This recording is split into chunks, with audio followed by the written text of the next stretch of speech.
New developments tonight for an embattled Portland area hospital after its controversial decision to close its birthing center. State lawmakers took action today to reform healthcare laws in response to Legacy Mount Hood Medical Center's decision. Fox 12's Adrian Thomas joins us now live in studio with the latest on these efforts. Adrian? Well, Pete, we've seen so many in the community saddened and shocked at Legacy Health's decision. A group of Democrats and Republicans in Salem are outraged at Legacy Medical Group's choice to close its birthing center in East Multnomah County. Today, House Bill 3592 was presented in a public hearing at the State House, and elected officials are hoping it will have a big impact if it becomes law.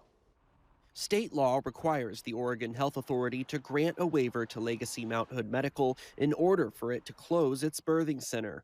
But OHA says that hasn't happened in this case. House Bill 3592 would require the Oregon Health Authority to study how closing a birthing center would impact historically underserved communities like people of color, immigrants, and those with low incomes. That really needs to be a consideration when Oregon Health Authority is considering the question of whether to allow Legacy or any hospital to discontinue a service. Representative Zach Hudson represents this area where Mount Hood Medical Center is located and says he's worried about his constituents. Hudson says Legacy Health leaders were expected to testify at a hearing Tuesday, but didn't show up.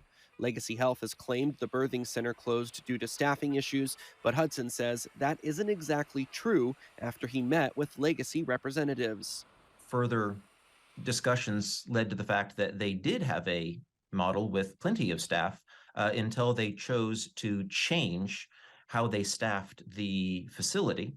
And upon doing so, a number of OBs said this new patient model isn't, or this new care model isn't safe, and we can't support it. Also at the hearing, a current emergency department nurse at Legacy Mount Hood shared unsettling details about how she says mothers in labor who show up are now having to give birth in the emergency room.